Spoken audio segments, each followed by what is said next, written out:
再见啦，剪映，请原谅我不是一颗合格的韭菜。是的，你没听错，本来是因为免费才用剪映的嘛。好家伙，推出 VIP 还不够，现在还继续推出 SVIP 会员，估计 SSVIP 也在路上了吧。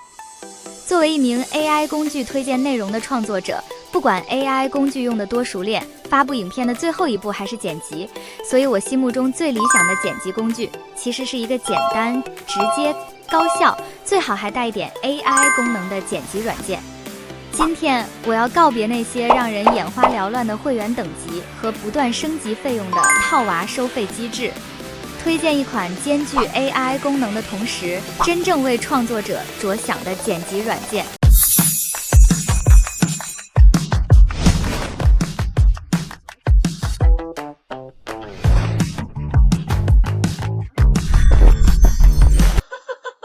我可太喜欢订阅加收藏啦，朋友们。Filmora 其实是一款早于剪映上线的软件，在海外知名度还挺高。目前剪映有的功能基本上都支持，像剪映没有但却非常实用的录屏功能啦，边角定位特效，甚至还有手绘钢笔遮罩工具，这是剪映几个方块蒙版能比的吗？不仅如此，在版权问题上 Filmora 的影视素材库还贴心地为用户提供了明确的可商用标识，而且内置的 AI 音乐生成器生成的音乐也都是可以商用的，相当于把 Sono Mini 一整个嵌入进了 Filmora。而剪映的内置素材库如果用于商用的话，则会有一定的版权风险。除此之外，价格方面，Filmora 虽然也是需要付费才能获得更好的使用体验，价格和套路却少得多。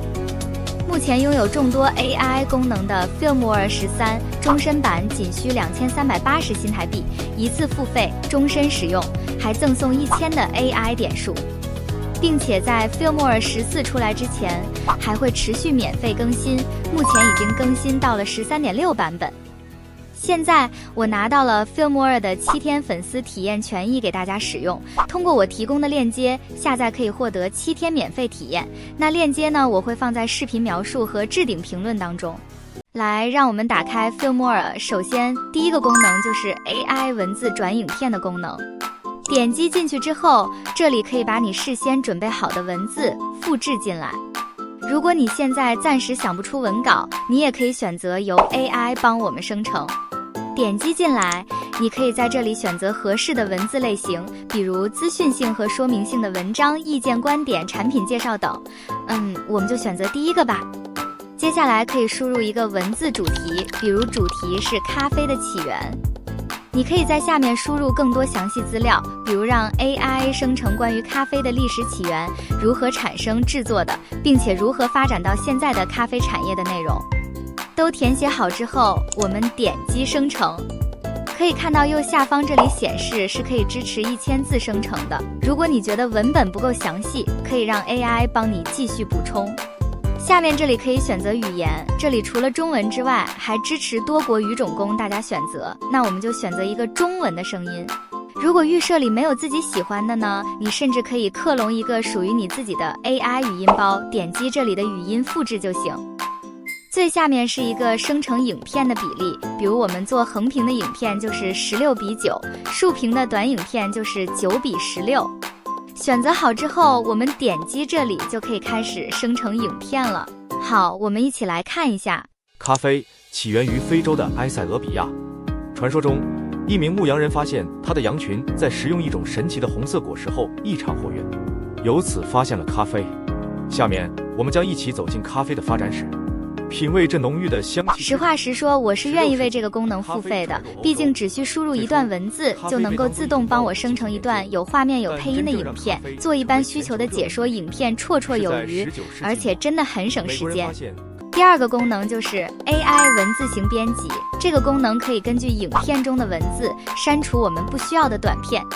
好，我们点击这个功能，然后上传一段素材。上传之后会让你选择转换的语言，还是一样，除了中文以外，你也可以转换成其他语言。然后我们点击这里进来，就可以看到它已经帮我把影片转换为文字了。这个时候我们就可以根据右边的文字来进行影片的剪辑。首先可以看到右上角这里有个删除所有无声短片，我们把鼠标滑动到这里，就可以看到下方所有没有声音的地方都被标记起来了。这时候我们只需要点击一下，就可以将所有无声的地方一键删除。这个功能对于出镜录口播的小伙伴们简直不要太友好。然后我们也可以根据文字来删除你不想要的片段。选中你想删除的文字之后，下方就会显示你选中的这个片段，然后我们把它删除。这时候你可以看到下方的片段也一并删除了。我们再删除一下其他的看看，同样也被删除了。那我们编辑完成之后，点击导出到时间线即可。现在就可以看到这条影片在时间线上了，然后我们点2下这个字幕，在这里我们就可以对字幕来进一步调整。比如我们选择一个字体和文字大小，然后在右边可以做增加或者修改文字，以及一些文字的效果预设，直到你满意为止，然后就可以保存了。那第3个功能呢，就是 AI 人声移除功能。很多时候我们想要用的音乐，可是音乐里面会有其他的声音。比如我们想要这个素材里的音乐，就可以点击鼠标右键，选择 AI 人声移除工具，选择之后它就开始帮我处理了。哇，没想到它帮我把声音和背景音乐同时都分离了，无论是要人声还是只要背景音乐都很方便，是不是超级简单？我们来播放一下看看吧。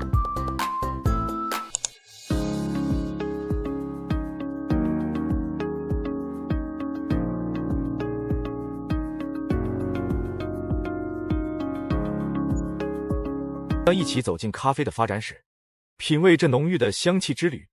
16世纪，咖啡传入欧洲。最初，咖啡被当下一个功能就是 AI 颜色匹配的功能。现在我导入2张图片素材，它的色调是比较不一样的。比如这一段它就是比较暖色的，然后这一段是比较青色的。如果想让这个素材色调去变成另一个素材的色调，也就是偏暖色的，我就可以首先选择这个素材，然后选这个颜色匹配。现在它需要我选择一个匹配的画面，然后点击匹配，这个画面就变成了另一个画面的暖色调了。类似实用的 AI 功能 Filmora 还有很多，比如点击这个可爱的图标 Filmora Copilot。这是一个 AI 助手，它会帮助你解决任何和 Filmora 相关，或者是和影片剪辑相关的问题。比如我们选择这个，帮我生成一幅美丽的风景图片，然后它就会告诉你使用 Filmora 的 AI 图片生成功能，只需要输入相关提示词、分辨率，就可以生成你想要生成的图片，然后点击下方的 AI Image 来操作即可。还有像 AI 智能遮罩这样的功能，比如 AI 遮罩可以轻松一键抠出人物啦，还有手绘钢笔遮罩抠出你想要的所有物体，还有随意控制画面角度的边角定位效果，调整好画面之后再打上关键帧，让你可以从各个角度展示你想展示的内容。如果你对 Filmora 感兴趣，可以尝试去使用。或者有任何疑问，欢迎在评论区留下你的问题，我会一一为你解答。好啦，今天的视频就到这里。如果你喜欢这个视频，如果觉得有帮助，狠狠的来个订阅，点个小铃铛，支持我的工作。我会为大家推荐更多更有趣的工具干货视频，拜拜。